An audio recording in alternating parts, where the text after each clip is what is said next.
السلام علیکم و رحمت الله تعالی و برکاته. برادران شام خوبی را به سر داشته باشید. الحمدلله ساعت که 12 شده است، قریب 12 و میگه که آشیان گرمه گذاری در بلندی ها گذار.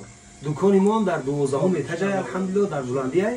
امروز برادرمون رحیم جان گفت که ما را در بشکه بلندی، یعنی که او بشکه ما فاسده این ایش در دویم میتجه. که شما میبینید این شخصیت بنرگاه اساسی امروزه است.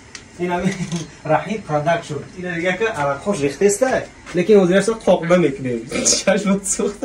گفته مردک کو برادرو. کانتر کفتار با بچه بینیم کانون میاد. عرق خوش تو بچه چک میاد. همین کارم کرد بودم. یک مختشوی داشته، یک بدن که راحت نکرده. دکتر به صورت هر روز استفاده برای. سلام باشید.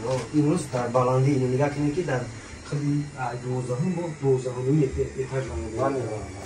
خداوند همه وقت برای ملت توجیه برادر توجیه همه وقت در بلندی ها باشه که اصل و پستی را نبینه.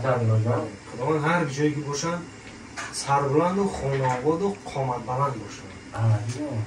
دوستان عزیز میگن که از سکوت دیلم پرسیدم که بهترین سخن رو با کی بنویسم؟ گفت با آن دوست بنویس که داوش چی بود؟ ای در زبان جلو میاد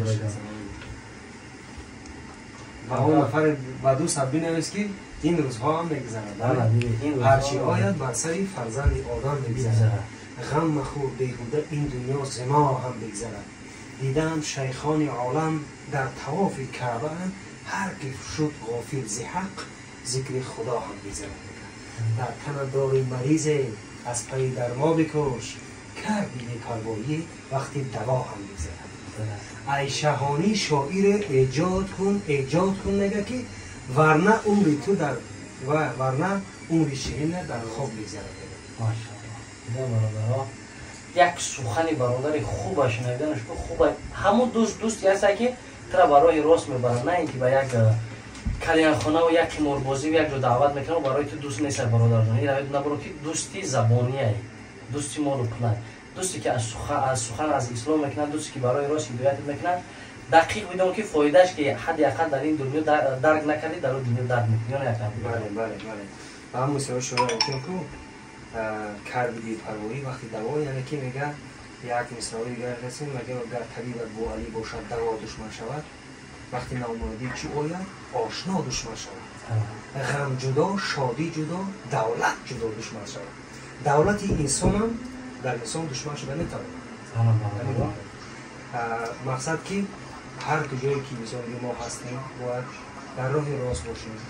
برادران را گرچند که اگر که بعدی میره خوبی بس میگه خوبی که راه راست رو باشیم. اگر الحمدلله دائما میگم که یک سخن خدا و رسول در یک برادر میفهمیم میرسونیم به همین زبانی که الله متعال بوده. بسیاری بعد احترام میکنن. اگر لوجا میگن باور که بینی وقت وقتی خوش میشه که ایرا بیکی یک سخنه که خدا و رسول میرسون این مرتبه خداوند بیان میکنه. وقتی که تو در درون اسلام غوطه میزنی الله چه خیر رحمت را بده به اسلام بزنه. و اون خاطر این خودت بگو که در همین وقتایی که قطعی ما هستیم طولی نمی یک 2 هفته میشه 3 هفته میشه الله اعلم چند هفته میشه خودت اشوشنی گفتی همون روزها که گردن خود چه احساس کردی، نه اینکه در درون بشکه حاضره را نیم در آبش در همه طرفا میتونستم مقصد. اکا بلوجان یک چیز برای ما فهمیدنش خوب شد و فهمیدم که در بین برادر مسلمان برادری که از سخن اسلام میگه هر کس طاقت ایستادن نمیکنه. برای یکمش صبر در کنه، برای که صبر برای همه بنده های اسلام و وقتی که یکون کار میشه میگه وای برادر با صبر باش کو همین گپ بیهوده نیست. لیکن ما انشاءالله در این دنیا آرزوی مزه این میوه را چشیدن نداریم بلکه در اون دنیا. هر چی میکنه خداوند قبول کنه. هر جوری که اینجوری نچیده هر جوری که برام میگن یا که ابلو احترام میکنم من فقط سرزنش میکنم به خاطر که شیطان این ملعونه دویم اگر که یه جو تعریفت کنم میگم که او دیدی که تو کی هستی کی بودی و کی شدی در همین حالت همه وقت باید شیطان ما سرزنش میکنیم که ما هیچ کی نیستیم. ما از خاک بودیم، یعنی که خداوند ما را از خاک آفرید و خاک میشویم آینده باید چی باشیم؟ خاکسار باشد. دوستان عزیز، هزار رحمت کردم. اکا بلوزون روش که نفس میگیرم. یا توضیحات کردم. انشاءالله پوز بیست نکنم. بابا بکشش ببریم.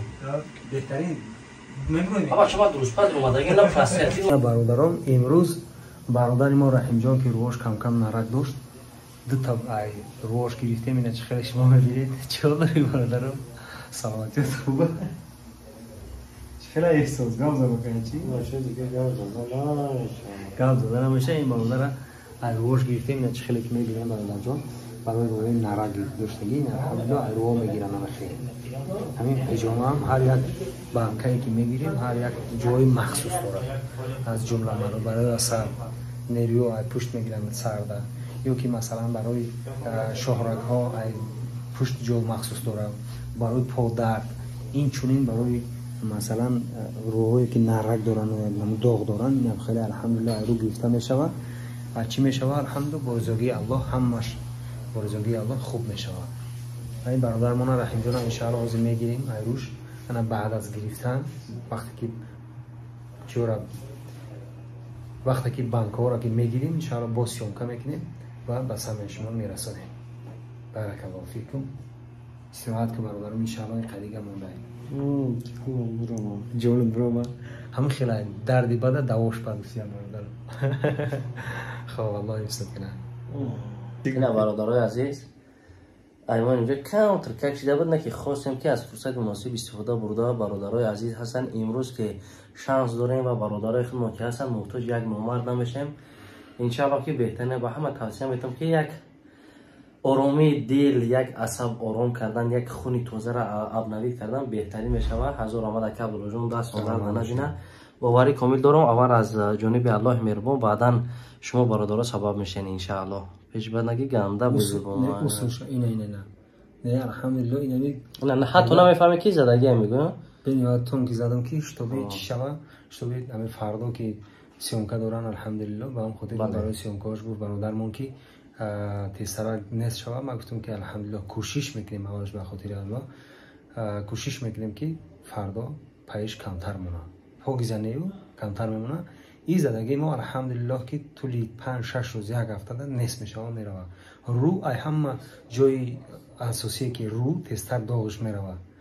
سر دیرتر میروه و پشت از سردم مثلا تیزتر میروه.